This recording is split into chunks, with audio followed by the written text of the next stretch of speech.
তা আপনি একজন একটা ইসলামী দলকে বললেন এই দলকে ভোট দেওয়া হারাম, তাহলে আপনি যাকে ভোট দিবেন তাকে ভোট দেওয়া জায়েজ, এটা আপনি প্রমাণ করেন। আপনি বলে দেন যে একে ভোট দেওয়া হারাম আর একে ভোট দেওয়া জায়েজ, এটা আপনি দলিল সহ জনগণকে বলেন, জনগণ বুঝুক যে এই জন্য এইটাকে ভোট দেওয়া হারাম আর এইটা হালাল। এটা আপনি বলেন, বলে দেন জনগণকে। আপনি বিভ্রান্ত সৃষ্টি করছেন কেন? তো এখানে আমরা যেটা কোরআন থেকে আপনি যাতে নিজে বুঝে নিতে পারেন সেটা হলো এই যে আল্লাহ বলেন আমার সিরাতাল মুস্তাকিম রাস্তা একটা, ওয়ান্না হাযা সিরাতি মুস্তাকিমান ফাত্তাবিউহু।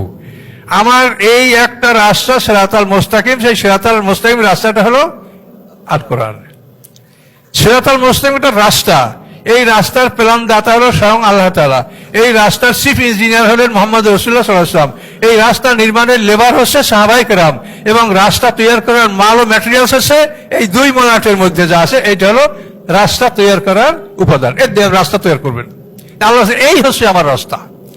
এখন এই সিরাতাল মুস্তাকিম রাস্তাটা সম্পর্কে আল্লাহ কোরআনে যে কথাগুলো বলেছেন, শয়তান চ্যালেঞ্জ করেছে, ফাবিমা আগওয়াইতানি লাআকুদান্না লাহুম সিরাতাকাল মুস্তাকিম। হে আল্লাহ, যে কারণে আপনি আমাকে বিপদগামী করেছেন যে আমি আদমকে সিজদা করি না, এইটা তো কারণ। তা আমি লাআকুদান্না লাহুম সিরাতাকাল মুস্তাকিম, আমি আপনার সিরাতাল মুস্তাকিম রাস্তায় বসা থাকবো। বসা সুম্মা লাআতিয়ান্নাহুম মিন বাইনি আইদিহিম ওয়া মিন খালফিহিম ওয়া আন আইমানিহিম ওয়া আন শামাইলিহিম ওয়া লা তাজিদু আকসারাহুম শাকিরিন। আমি ওখানে বসে তাকে সামনে থেকে আক্রমণ করব, পিছন থেকে আক্রমণ করব, ডান দিক থেকে আক্রমণ করব, বাম দিক থেকে আক্রমণ করব, ফলে আপনি অধিকাংশ বান্দাদেরকে পাবেন অকৃতজ্ঞ। এটা ডাইরেক্ট কোরআনের আয়াত। এখন সিরাতাল মুস্তাকিম আপনারা নিজেরা কোরআন থেকে বুঝে নেবেন এবং আপনাদের কাজ আপনারা করবেন। এখানে আমরা কাউকে বলবো না যে আপনি অমুককে ভোট দেন বা অমুককে দেন, এটা না। আপনি শুধু জিনিসটা বোঝার জন্য আমাদের কাছ থেকে এই পরামর্শ নিতে পারবেন। এখন কোরআন যেটা বলছে যে সিরাতাল মুস্তাকিম রাস্তার উপরে শয়তান বসা থাকবে। এখন শয়তান কি একা? ইন্নাহু ইয়ারাকুম হুয়া কাবিলহু মিন হাইসু লা তারাউনাহুম। শয়তান নিজে এবং তার দলবল, এটা কোরআনে বলা আছে, ইন্নাহু ইয়ারাকুম হুয়া ওয়া কাবিলহু। তাহলে শয়তানের দলবল আছে, এটা কোরআনে পাচ্ছেন। তাহলে শয়তান তার দলবল নিয়ে সে এই রাস্তার মধ্যে বসে থাকবে। এখন যদি আপনি আমরা জান্নাতে যারা যেতে চাই, আমরা তো এই রাস্তাটা অতিক্রম করব।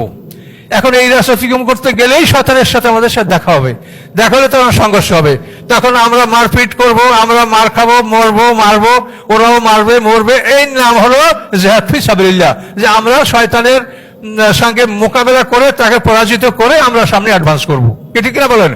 এই জন্য আল্লাহ রসুল তার জীবনে, আল্লাহ রসুলের জীবন থেকে দেখেন যে তিনি হিজরত করার পরে 10 বছর বেঁচে ছিলেন, 18 মাস পরে বদরের যুদ্ধ, তারপরে থাকে সামনে 8.5 বছর।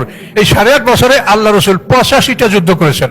তার মধ্যে 27টা যুদ্ধে আল্লাহ রসুল নিজে সেনাপতির দায়িত্ব পালন করেছেন। তার দান শহীদ হয়েছে, লোহার কড়া এখানে ঢুকেছে, তার কাঁধের উপরে ইবনে কুমা তলোয়ার দ্বারা আঘাত করেছে। 1 মাস পর্যন্ত সেই ব্যথা আল্লাহ রসুল অনুভব করেছেন। অগণিত সাহাবায়ে কেরাম শাহাদাত বরণ করেছেন। কেন? যে এই রাস্তা দিয়ে তারা যাবে। সিরাতাল মুস্তাকিম রাস্তার বৈশিষ্ট্যই হলো যে এই রাস্তাটা বিনা বাধায় পার হওয়া যায় না। এখন আপনারা দেখেন ইসলামের নামে যতগুলো দল আছে এর মধ্যে কে বাধাগ্রস্ত হয়েছে? আর এমন এমন দল যে তাদের জামার আয়রন ভাঙে নাই, নখের আসরও তাদের লাগে নাই, তারা বসে বসে বড় বড় ফতুয়া মারে। কে? অমুকের ভোট দেওয়া জায়েজ নাই, অমুকে হারাম, অমুকে মিথ্যা বলে।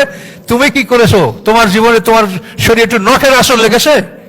যখন যে দল আসে তখন সেই দলের সাথে তুমি মিলেমিশে তোমার ধর্মের ব্যবসা চালিয়ে গেছো, এখনো তুমি তোমার ধর্ম ব্যবসা চালিয়ে যাবে। এই জন্য দিন কায়েমের পক্ষে এরা কোনোদিন আসবে না। কাজে এই জন্য আল্লাহর কোরআন থেকে আপনারা পরিষ্কার বিষয়টা বুঝতে পারছেন যে সত্য রাস্তা যেটা সিরাতাল মুস্তাকিম রাস্তাটা, এটা অত্যন্ত কঠিন রাস্তা। এই রাস্তায় কোনো মানুষ বাধা ছাড়া অতিক্রম করতে পারে না। কাজেই যারা বিনা বাধায় সারা জীবন পার করলো আর এখনো পার করছে, তাদের ব্যবসা রমরমা চলছে। কাজে এই লোকগুলি শুধু ফতুয়াবাজি করছে। কাজে আপনারা বুঝতেই পারেন যে সত্য দল মানেই হলো যারা বিপদ সংকুল পথ অতিক্রম করে এবং যারা বাধাগ্রস্ত হয়, যারা ক্ষতির সম্মুখীন হয়, জানমাল নষ্ট হয়, যারা জেল জুলুম ফাঁস ইত্যাদির সম্মুখীন হয়, তারাই সত্য দল। যেহেতু এটা পরিষ্কার কোরআনের কথা যে শয়তান সত্য দলকে আটকায় দিবে। আপনি যাইতে পারবেন।